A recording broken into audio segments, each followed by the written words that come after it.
Hey, what is going on, everybody? So today I am in the front studio and I am going to begin assembly of the Painted Lady dollhouse for a customer.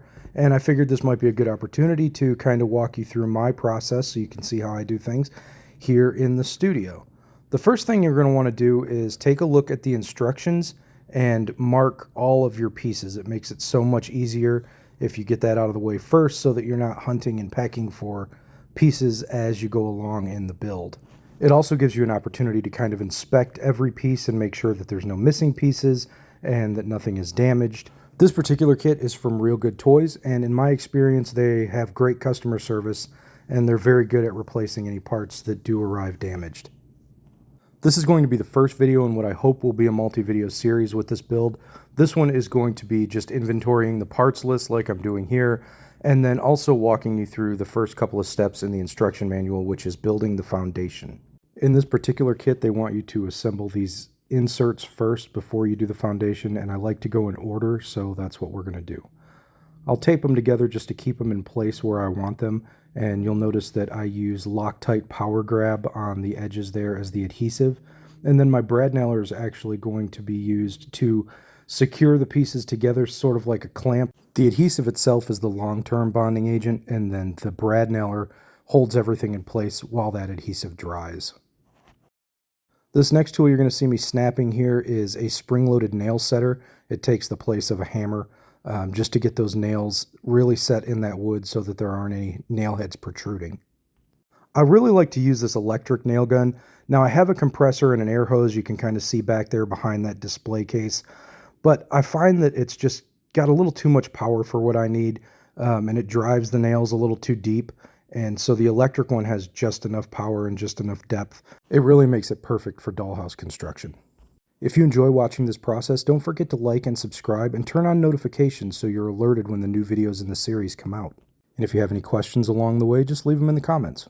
The spring-loaded nail setters are really an invaluable tool when you're doing this. I think it's really necessary to have them. You can get them on Amazon. They come in a 4-pack or a single pack, and they have different heads on them, so you can have a flush mount. I like to use the one that has a little bit of a divot. The nail head kind of fits in that perfectly, and then it drives at exactly the right depth. It's really important that you dry fit everything before you start gluing or nailing, just to make sure that nothing needs to be sanded or trimmed. Usually these kits are pretty spot on, but sometimes things can happen, wood can warp a little bit, so it's really important that you dry fit everything. Lay it out the way that you're going to glue it, make sure that you're happy with all the alignments, and then glue it all together. Now this particular dollhouse is going to be primed and finished by the client. I'm just responsible for the assembly. If I were going to do the priming and finishing, I would have done all of that before I started assembly just because it makes it so much easier.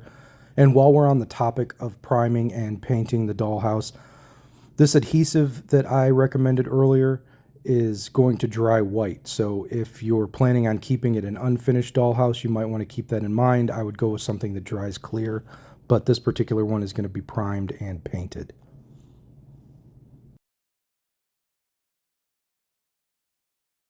I'm just going to use a little bit of tape here on the sides just to keep everything kind of straight and aligned. And then I'll fit this floor on and again check all my alignments all the way around before I start gluing. And it feels like everything is pretty straight and pretty flush, so it's safe to go ahead and add my glue. I like to really go heavy on the glue on the foundation. I don't care so much if it starts squirting out a little bit on the inside where you're never going to see it, and it may start to drip out a little bit on the outside, so I'll wipe that clean and try to keep that nice and smooth so that when they do their priming and painting there isn't a lot of sanding involved. But I will go back and sand off any little adhesive that still starts to flake on the sides.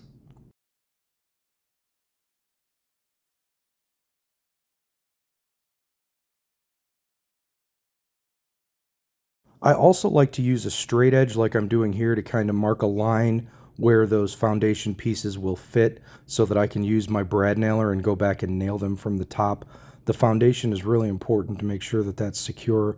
People like to slide them around, they move them, they grab them by the bottom, and the last thing you want to do is deliver a dollhouse and have the bottom easily detach. So I've driven all my nails, made sure they're all flush, removed my tape, And now I'm just going to kind of sand everything just a little bit, try and remove a little bit of this excess glue and make sure that everything is perfectly flush. It's also a good time to give everything a once over. This particular piece, the nail missed just a little bit, so I went ahead and re-secured it with a few more nails and set them in place. And that wraps up the foundation. If you enjoyed this video and want to follow along as I continue the build of the Painted Lady, don't forget to like, subscribe, and turn on those notifications so that you're notified every time I release a new video in this series. Thanks for watching. Don't forget to follow me on Instagram, Facebook, and TikTok.